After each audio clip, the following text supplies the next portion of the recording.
Hello all. Welcome to tech books. ఈరోజు మన topic వచ్చేసి సెల్ అండ్ రేంజ్.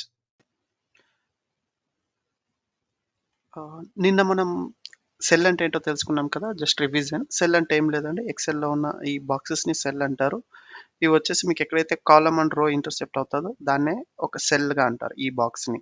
సో, ఇప్పుడు నేను కరెంట్ ఉన్న సెల్ వచ్చేసి ఎఫ్ అనే కాలమ్‌లో ఫోర్త్ రోలో ఉంది. సో, ఎఫ్4 నా సెల్ నేమ్. సో, అది మీరిక్కడ చూడొచ్చు నేమ్ బాక్స్‌లో మీరు చూడొచ్చు. సో, ఎఫ్4 అనమాట. ఈ సెల్ ముఖ్యంగా ఎందుకు వాడతారంటే, మనం ఎక్కడైతే డేటా స్టోర్ చేస్తామో దాన్నే సెల్ అంటామనమాట. సో, ఇక్కడ మీరు చూసినట్టయితే నేను కొంచెం శాంపుల్ డేటా తీసుకున్నా. నా కాంటాక్ట్ డీటెయిల్స్‌లో ఉన్న వాళ్ళ నేమ్స్, వాళ్ళ phone number, serial number wise తీసుకున్నా. ఇప్పుడు మనం అంకుష్ పేరు తీసుకున్నామనుకో, ఇదెక్కడుందంటే బీ2లో ఉందనమాట. ఇక్కడ నేను అంకుష్ అనే నేమ్‌ని స్టోర్ చేసిన బీ2లో. ఇలా మనం ఏమేమి స్టోర్ చేయొచ్చంటే ఓన్లీ టెక్స్ట్ అంటే కాదు. ఇలా నంబర్స్ స్టోర్ చేయొచ్చు, టెక్స్ట్ స్టోర్ చేయొచ్చు. నీకు కావాల్సిన డేటా టైప్‌ని స్టోర్ చేసుకోవచ్చు. తర్వాత దీన్ని కాలిక్యులేషన్స్‌గా కూడా నువ్వు వాడుకోవచ్చు. ఇప్పుడు మీకు సెల్ అంటే క్లియర్‌గా అర్థమైందనుకుంటా కదా! ఈచ్ సెల్ ఏంటి? దాని ఇంపార్టెన్స్ ఏంటి అనేది. సో, ఇక ముందు ముందు మీరు సెల్ రెఫరెన్స్‌ని చానా నేర్చుకోవాలనమాట. ఏ సెల్ ఉంది? దాని నేమ్ ఏంటి? ఈజీగా అర్థమయ్యేటట్టు చూసుకోవాలి. సో, మీరు ఏ రోలో ఉన్నారు? ఏ కాలమ్‌లో వర్క్ చేస్తున్నారు? అనే దానికి ఈ సెల్ నేమ్ వచ్చి మీకు ఒక ఇంపార్టెంట్ అనమాట. సో, ఈచ్ కాలమ్‌లోనే ఇక్కడ అలాగే మీరు ఈ నేమ్‌లో మీ సెల్ ఏ సెల్‌కి పోవాలని కూడా మీరు టైప్ చేయొచ్చు. ఫర్ ఎగ్జాంపుల్ ఎం10కి పోవాలనుకో మీరు జస్ట్ ఎం10 అని కొట్టి ఎంటర్ కొట్టగానే మీ ఆటోమేటిక్‌గా ఎం10 అనే సెల్ సెలెక్ట్ అయిపోద్ది. సో, ఇలాగనమాట. సో, ఇంకా మీరు ముందు ముందు ప్రాక్టీస్ చేస్తూ చేస్తూ సెల్ అంటే ఏమి? దాని ఇంపార్టెన్స్ ఏమని తెలుసుకుంటారు. అలాగే ఇప్పుడు మీరు సెల్ అంటే తెలుసుకున్నారు కదా! అలాగే రేంజ్ అంటే కూడా చాలా ఇంపార్టెంట్ అన్నమాట. ఎక్సెల్ వచ్చేసి మీరు సెల్, రేంజ్ తెలుసుకున్నారంటే ఆల్‌మోస్ట్ మీరు అన్ని ఫార్ములాస్, ఫంక్షన్స్ ఈజీగా హ్యాండిల్ చేయగలరు. సో, రేంజ్ అంటే ఏం లేదండి. ఆహ్, మీకు జస్ట్ సెల్ అంటే తెలుసు కదా! సెల్‌లోనే ఒకదానికన్నా ఎక్కువ సెల్స్ మీరు కంటిన్యూయస్‌గా సెలెక్ట్ చేసుకున్నారంటే దాన్నే రేంజ్ అంటారు. ఫర్ ఎగ్జాంపుల్ నేను ఇక్కడ నుంచి 4-6 వరకు ఇలా సెలెక్ట్ చేసుకున్నాననుకో, ఇదే రేంజ్ 4-6 వరకు అనేది రేంజ్. ఈ జనరల్ టర్మ్స్‌లో కూడా మనం అంతే కదా! రేంజ్ అంటే ఏమంటే ఒక పర్టిక్యులర్ నంబర్ నుంచి ఇంకో పర్టిక్యులర్ వరకు ఉన్నదాన్ని రేంజ్ అంటారు. అలా మీరిప్పుడు ఈ నేమ్స్ అన్నీ నేను సెలెక్ట్ చేసుకున్నాననుకో, దీన్నొక రేంజ్ అంటారు. అంతే. సింపుల్‌గా చెప్పాలంటే ఇదొక మల్టిపుల్ సెల్స్‌ని ఒక్కసారిగా మనం సెలెక్ట్ చేసుకుంటే, మన కాలిక్యులేషన్స్ కోసం గానీ, మన వర్క్ కోసం కానీ, లేదా జస్ట్ కౌంట్ కోసం గానీ తెలియాలంటే దాన్ని రేంజ్ అంటారు. దీనికి ఏం ముఖ్యంగా ఉంటదంటే starting cell and ending cell. A cell నుంచి స్టార్ట్ అయింది, ఏ సెల్ నుంచి ఎండ్ అయింది. సో, మనకిప్పుడు ఈ రేంజ్‌లో మనకు నేమ్స్ ఉన్న సెల్స్ రేంజ్ చెప్పండి అంటే బీ2లో స్టార్ట్ అయింది.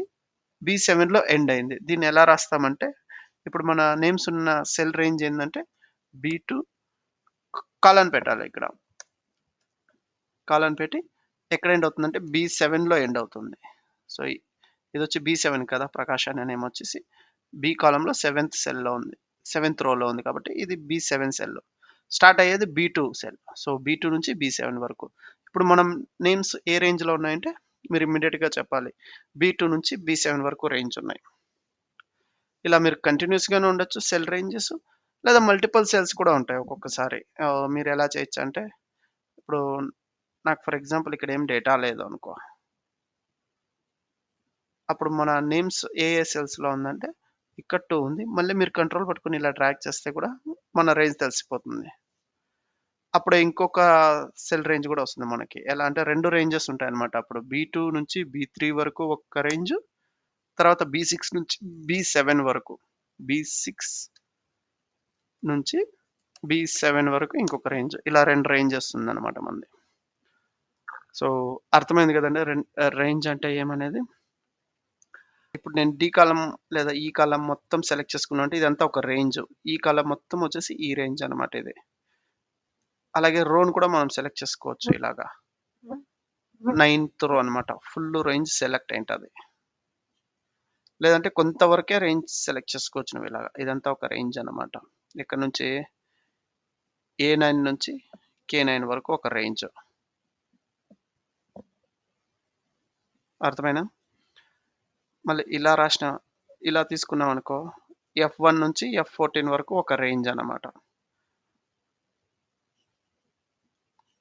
ఇప్పుడు మన డేటా అంతా ఎక్కడ స్టోర్ అయింది? ఇంతవరకు మీరు వర్టికల్ గాని, హారిజాంటల్ గాని చూసారు. బట్ ఇలా బాక్స్ టైప్‌గా కూడా ఇది రేంజే అనమాట. ఇదెలా కన్సిడర్ చేస్తామంటే ఫస్ట్ సెల్ తీసుకోవాలి ఏ1 లాస్ట్ బాక్స్ అంటే లాస్ట్ సెల్ ఎక్కడుంది? సి7. సో, ఏ1 నుంచి సి7 వరకు మనదొక రేంజ్. దాన్నెలా రాస్తామంటే ఇలాగా ఏ1 నెక్స్ట్ సి7 ఇంతే. ఇది మన రేంజ్. రేంజ్ ఎప్పుడు ఇలాగే రాయాలి. ఏ1 కాలన్ అంటారు దీన్ని లేదా ఈస్టు అంటారు. సి7 ఏ1 నుంచి సి7 వరకు నా రేంజ్ ఉంది. నా డేటా ఎక్కడుందంటే ఏ1 నుంచి సి7 వరకు ఉంది.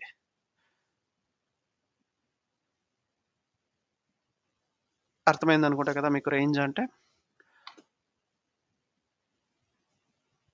ఓకే. నేనిప్పుడు ఈ డేటా మొత్తాన్ని సెలెక్ట్ చేసుకోవాలంటే ఎలా అంటే, నేను జస్ట్ ఆహ్, ఎక్కడైనా ఫార్ములాస్‌లో నెక్స్ట్ ఫ్యూచర్‌లో ఎప్పుడైనా కాలిక్యులేషన్స్‌లో నేను రేంజ్ ఇయ్యాల్సొస్తుంది. నా డేటా ఏది అనే దానికి ఫార్ములాస్‌లో రెఫరెన్స్‌గా.